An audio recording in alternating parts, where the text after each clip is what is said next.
thank you for being here to get things started. And I just want to say how inspired I am to be here. I've been working on climate issues for almost 30 years now. I began my career at NASA as a research scientist and now continue to study it at extreme weather and climate at the University of Georgia. I'm in Georgia Tech territory, but thank you for having me. In recent years, I have focused some of my extreme weather event work on how it affects disproportionately communities of color, the poor, and disadvantaged communities. And this is not just academic. I mean, I grew up in communities just like this. We are at a critical moment in the history where we have an opportunity to chart a new path. Over the past 2 years, with the Inflation Reduction Act, the Bipartisan Infrastructure Law, and the CHIPS and Science Act, there has been significant progress made towards addressing climate change. In this moment, how are you thinking about the progress of the last 2 years and the work ahead? Thank you. Well, let me first thank both Drs. Shepard and Bolden for your work.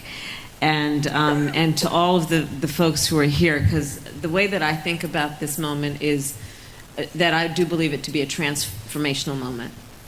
But in order for us to truly achieve that capacity, it's going to require all to be involved, and that's going to be about our scientists, our researchers, our academicians, but it's going to be about our students, it's going to be about our unions, it's going to be about the private sector, it's going to be about our teachers, it's going to be about our youth leaders. It is going to take a whole of community, and I will say on behalf of the administration, a whole of government approach to understanding the excitement that we should all feel about the opportunity of this moment. And then also thinking of it in a way that we understand the intersection between so many movements that have been about a fight for justice, and how we should see that intersection then in the context of this moment, in the way that we can actually, potentially, I do believe, and actually I'm much more optimistic than that, close some of the gaps that have long existed around which communities have what resources, around which communities are disproportionately and adversely affected by our failure to act or take seriously issues like clean water, as an example. And so I'm very excited about this moment because, as you said, Dr. Shepard, what our administration has been able to do in these last 2 years, in very large part because of all the people here who have been demanding it for years, is through the Bipartisan Infrastructure Law, through the Inflation Reduction Act, which, by the way, the Inflation Reduction Act alone was $370 billion to address climate, but we have now looked at the total amount of all that is going to be put in through the Inflation Reduction Act and the Inflation Act, you don't want to hear all these names, right?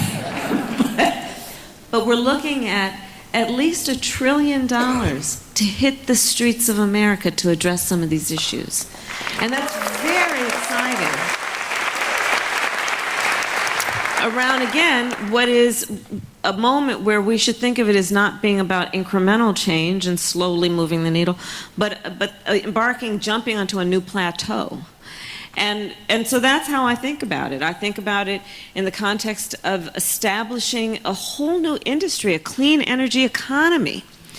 And for the students who are here, whether you are studying to be in human resources or to be an engineer or in the School of Communications, what it's going to require of you to jump to this new plateau and have the bright minds who will be thinking then about these traditional occupations and skills through the lens of what we will do that is about sustaining and growing and thriving in a new clean energy economy.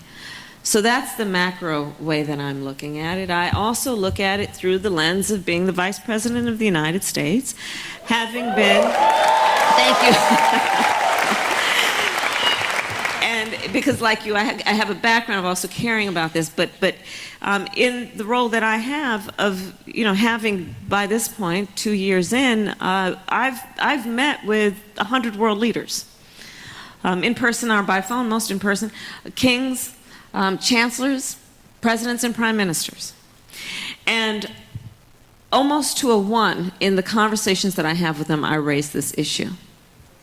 Either because when I am talking with certain world leaders, for example, recently we convened the African Union leaders to talk about the impact of extreme climate on those nations, on those countries, and the impact that is both about energy security and food security.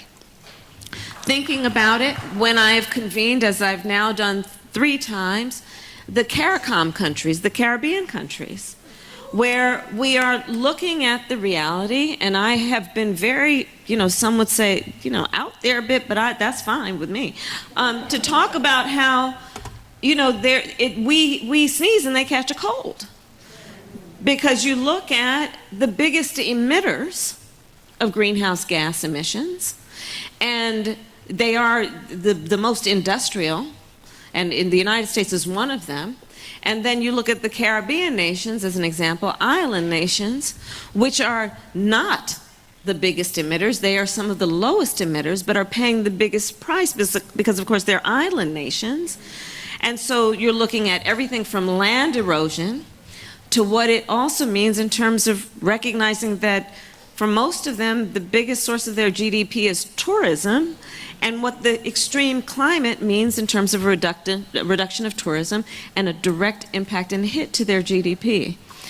So these are all of the ways, just to start this conversation, that I think about this moment. But it is a moment of great opportunity. Thank you. Thank you.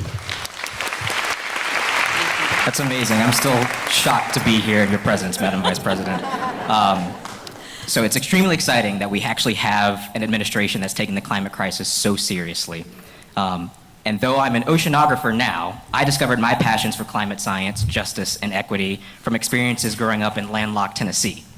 Up there aren't necessarily discussions about climate change from the perspective of sea level rise, but what we do talk about are severe flooding and drought events that are becoming more and more frequent and more intense, regularly displacing people in entire communities who have little voice or socioeconomic means to adapt, much like you said in your most recent answer.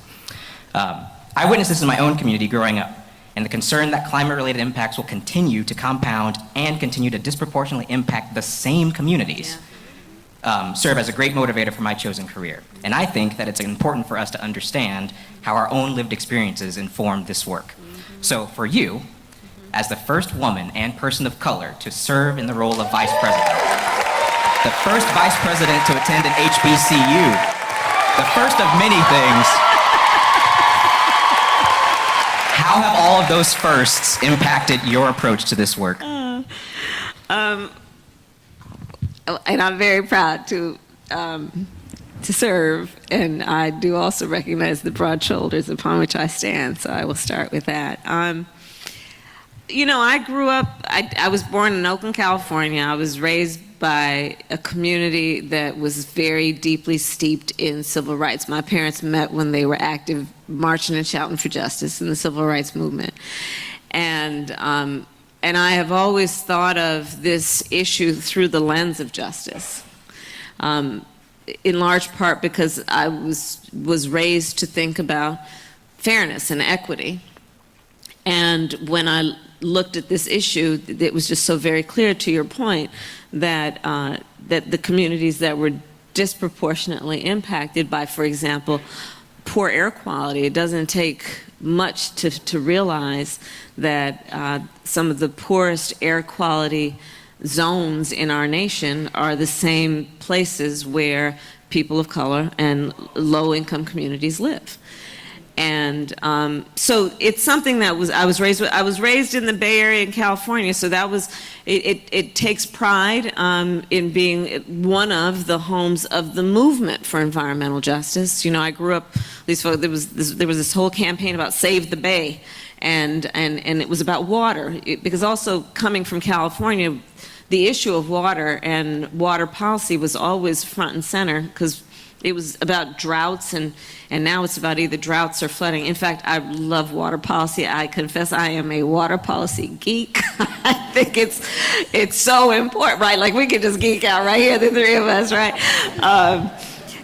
But so coming from that background, and then when I was elected DA of San Francisco, I started the first environmental justice unit of any DA's office in the country, because There's a community in San Francisco, Bayview Hunters Point, that at the time, and still I believe, had an annual household income of about $15,000, 15.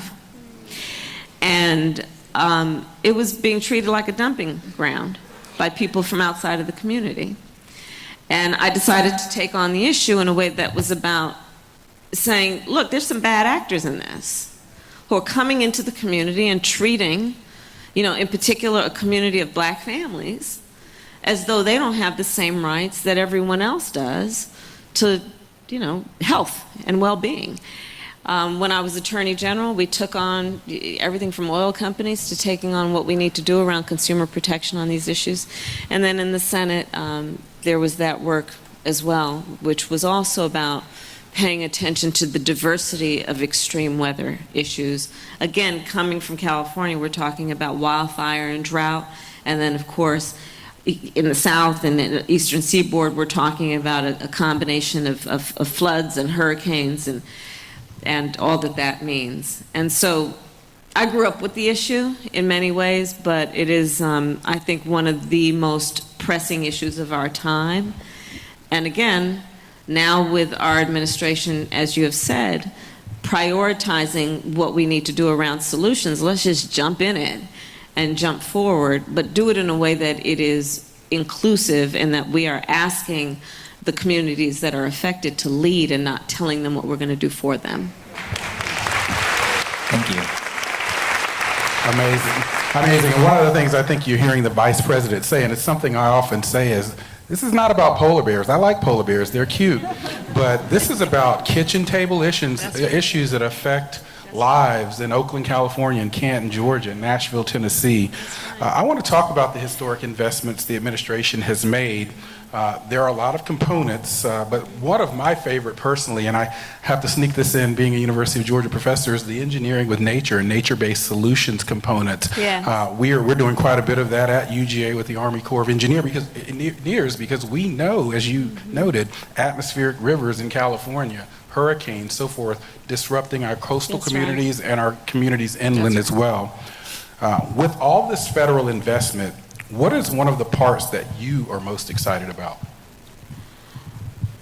Well, there are a lot, and I really would love for you to talk a little bit more about your work, Dr. Shepard, because I think it is something that is very exciting, and it seems to be remote and very high level, which of course it is in terms of the level of knowledge that one must have to do what you do, but it's also very accessible in terms of lived experiences.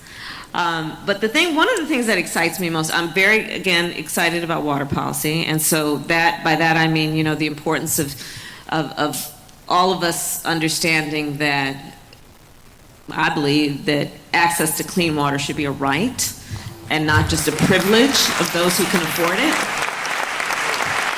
right? And that's everything from getting rid of lead in pipes, which is a big area of focus for our administration, which I've been among the leaders on, which is to get rid, our goal with the infrastructure money is to get rid of all lead pipes and service lines within the next 9 years. You look at Flint, Michigan, and you look at so many other places that have suffered, where our babies have been drinking water that is toxic. And it impacts their health, it impacts their ability to learn. I mean, again, this is what I mean about the intersection, right? Because it's an environmental issue, but it is also an educational justice issue and an equity issue around education, and it's also a public health issue, right? So water policy is very important to me for that reason. But one of the other areas where I'm very particularly interested and excited about is electric vehicles, and in particular, electric school buses. So electric school buses, 25 million children a day during the week go to school on the school bus. Who of us went to school on the school bus? Right. Okay, so I think my numbers are right, but somewhere around 95%, over 90% of the school buses that are picking up our children, that the school bus driver is driving, so we're talking about workplace safety, where the teacher and the teacher's aide and all of the people who are involved in the education system are standing there when that school bus is idling to help the kids get on, help the kids get off. over 90% are diesel fueled. And they're inhaling all that. So again, the piece that is about the public health piece, the piece that is about what that means in terms of asthma rates and what children miss in terms of school because they have an asthma attack. All of that stuff related. But here's the other piece about electric school buses. We're building them right here in the United States.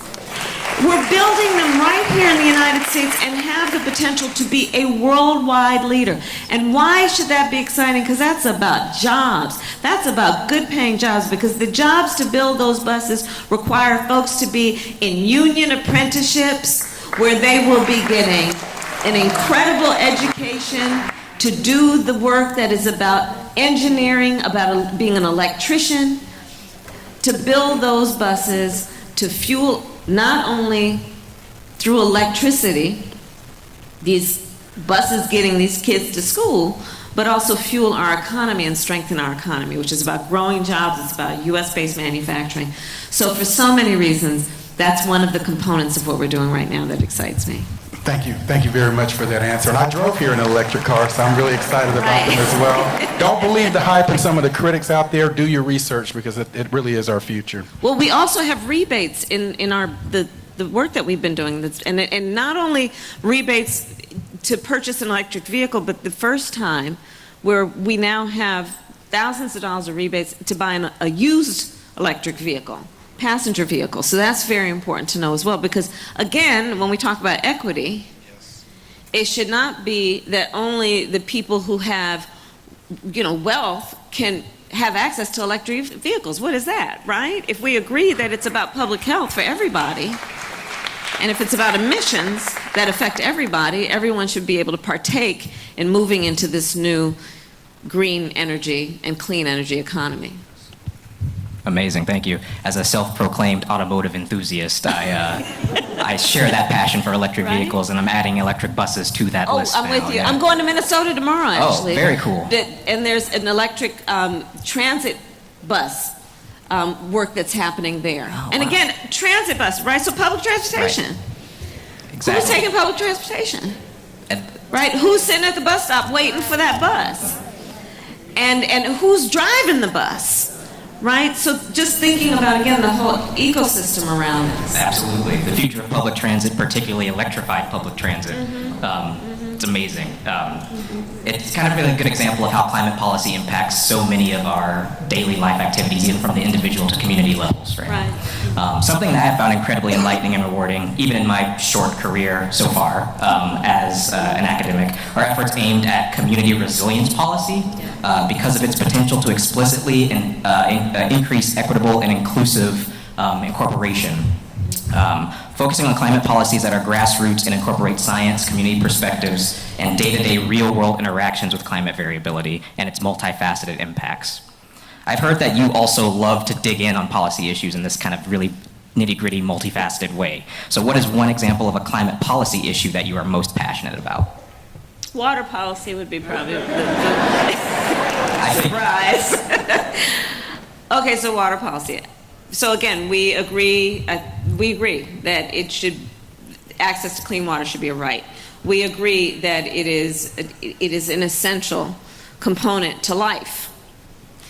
And we also agree it is precious. And when we look at extreme climate, we see that we are experiencing drought around the world. By the way, when you think about the scarcity of water, also understand it's a national security issue.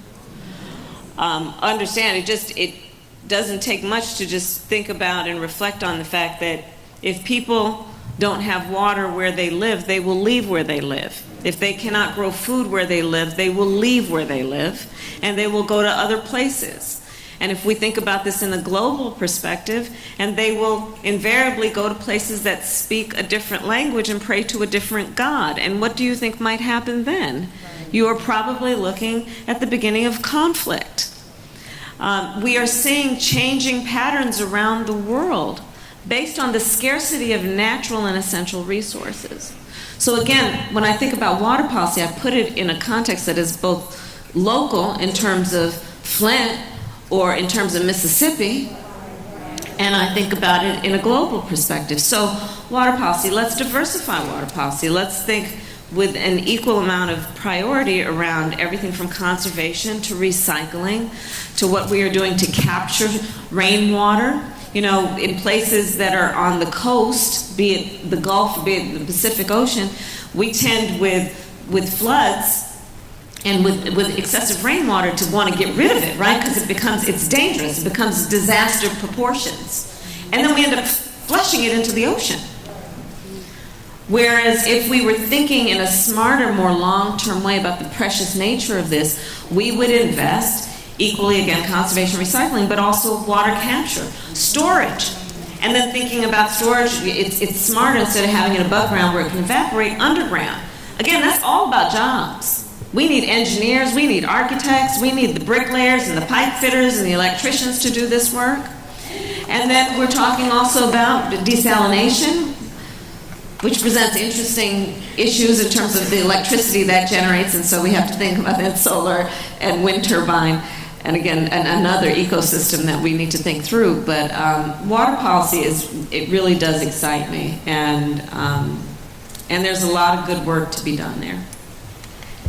Thank you so much, and it really brings to bear something that you said when you talk about resources and sustainability and resilience. I mean, I'm thinking about a project that both Isaiah and I are involved in right now here between Georgia and Georgia Tech called Upcycle. It's not dealing with water policy, but we're thinking about negative emission technologies and changing the climate or modifying aspects of how we work in our technological society because we know the downstream implications. Right.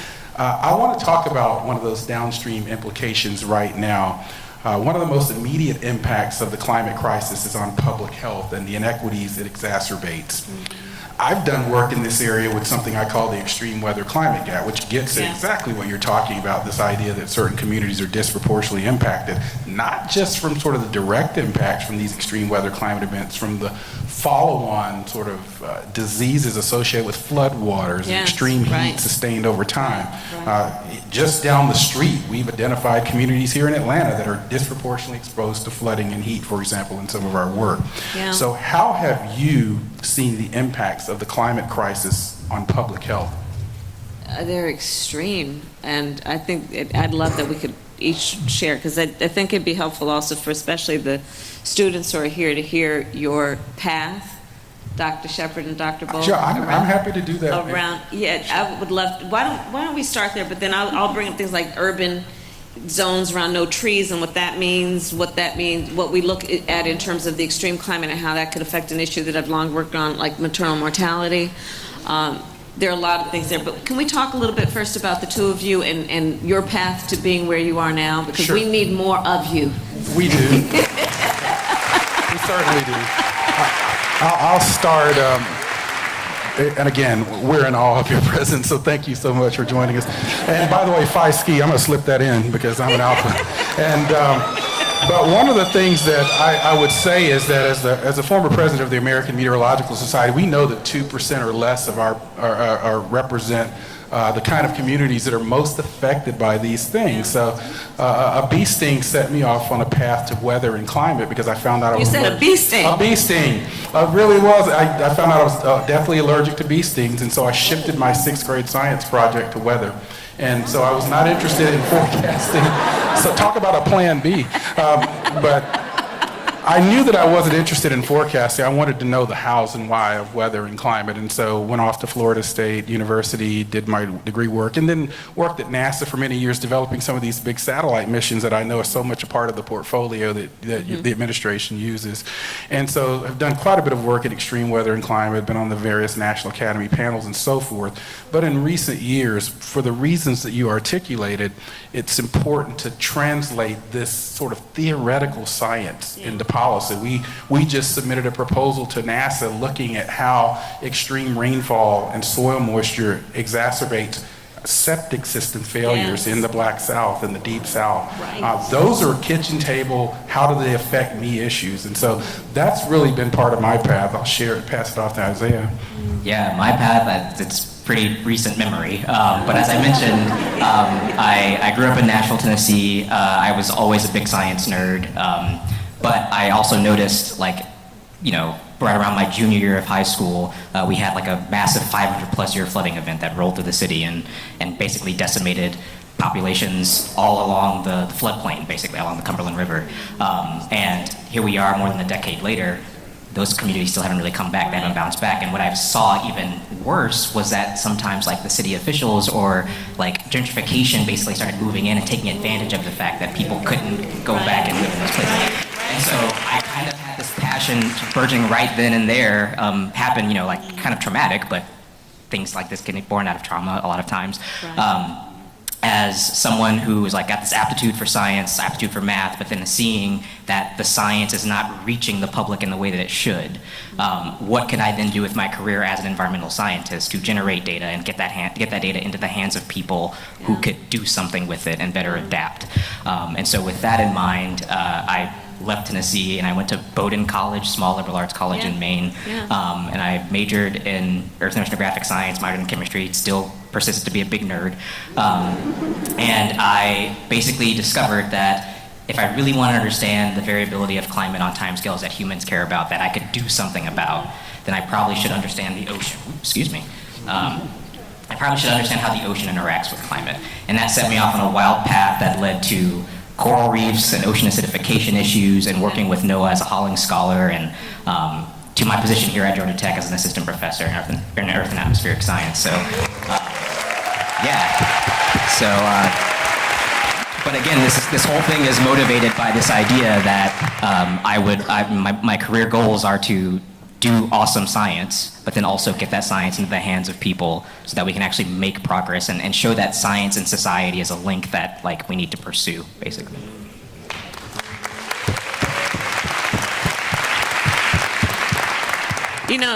As you both were talking, it's reminding me, the connections, right? So going back to the issue of lead pipes. The mothers and the fathers and the grandmothers and the grandfathers in the communities that have been suffering from these have been fighting for years and years and years. It didn't take a science degree for them to know what was happening to their children and what was happening in their community. And when I think about your journey in life and your calling, both of you, part of it is having people who are in these positions who understand that and understand the brilliance and the level of knowledge that communities have. And we need to listen to them. There's that piece of it. But there's another piece, Dr. Bolden, that you were talking about that also has to be understood, like again on the issue of lead pipes. So lead pipes weren't only laid in low-income communities. They were, this was a thing at a time, right? The difference is this. If you are in a community where you have high rates of home ownership and everybody's got a good paying job, and you've got lead pipes, you just pay to remove them. But if you're living in a rental unit or in public housing or in a place where you're barely making the mortgage every month, much less being able to re-pipe your whole home, including the service lines, then you know what that means. And so the policy, part of the importance of how the policy and how our approach has changed that is to say, no, the federal government should be paying to remove these lead pipes. We should not just put it on the residents and the homeowners in those communities.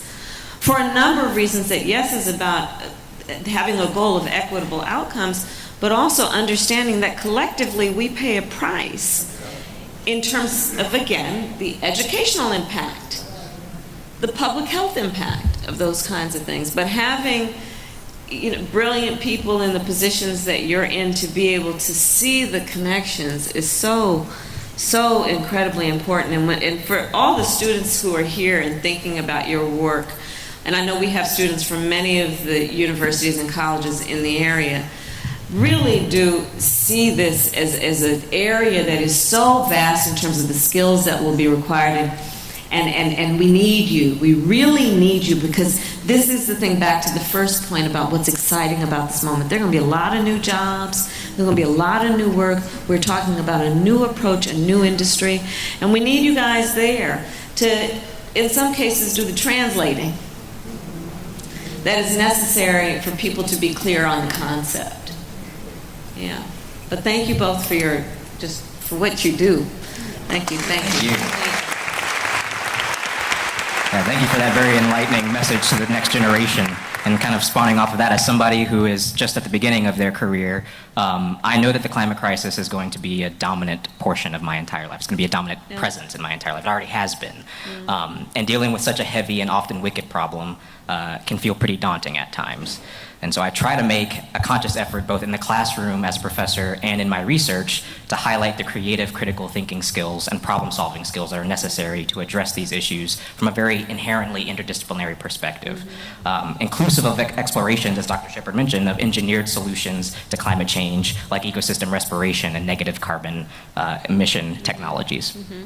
In these ways, I'm trying to leverage my role at Georgia Tech to do my part to change what it truly means to be a geoscientist. We need to get more comfortable wearing many hats, from the academic to the social. Right. So in your role as vice president, you have to deal with all kinds of issues, not just climate-related ones. So when it comes to tackling the climate crisis, what keeps you going, and how do you maintain perspective? Well, moments like this. Moments like this. I mean, look at this incredible room and group of leaders who have convened from every and all walks of life and work to come together under one roof to understand the collective dedication that we need to have to an issue like that. This gives me a lot of motivation to keep doing the work. The motivation is also, like, I have in fact, all of my offices, I have brilliant teams that I work with. And I will always challenge my team, and I'll say, okay, on any subject that we're talking about, I would like you to sit back and tell me, so I can understand the relevance of what we're talking about, how will this impact a child? It's an interesting question to always ask of yourself when somebody is debating public policy or some opinion about what's supposed to be. To ask, how will that impact a child? And when you do, it will really require you to challenge a lot of your assumptions, and to think about, okay, is there somewhere here that how is a child impacted, right? And so we have been talking extensively about that, and that's part of how I think about it, and to the extent that I believe that we're moving the ball forward, the satisfaction I get is knowing that the children will benefit. And that gives me a great deal of satisfaction to think that that is what we can do. Yeah. Thank you. Yeah. Well, time really flies. Madam Vice President, thank you for bringing us together for this conversation, and thank you for Georgia Tech for hosting us. This convening was so important to me, and they asked me to put my perspective here before I give you a chance for final words. And for me, it's simple. I mean, there's no plan B planet. This is our only planet. And so That's right. We need to take care of this one and the people living in it from all walks of life. So before we close, I want to ensure that you have the opportunity to provide any closing thoughts. Well, let's just, again, let's all stay active in this and understand, to your point, this is the planet we've got. It is a precious place. It is a place that we have a responsibility for taking care of, and that there is a whole lot of work that can be done, but the clock is not just ticking, it's like banging. It is requiring us to move quickly, but there is so much to be excited about in terms of what we can do. And again, I will say to the students who are here and those who are thinking about their role in this, you're going to come out and just leapfrog over all of us. Because, especially for our younger leaders, the benefit that you have is you're not burdened by any question about, is this real? That was great, because we've been having to deal with some folks who just literally like, you looked out the window? But you guys are coming out, and it's just, and now we're talking about all kinds of creative, very exciting ways to do this that is going to be about public health, public education, about strengthening our economy, about investing in jobs, about respecting the dignity of work, about being a model for the world, about being a good shepherd of resources, both in terms of the responsibility that America has to Americans and that America has to its neighbors. So it's a very exciting time, and I'm just very thankful to everyone here for taking your time this afternoon to be here for this conversation. And to Dr. Shepherd, Dr. Bolden, thank you very much. Thank you. Thank you, Madam. Thank you very much.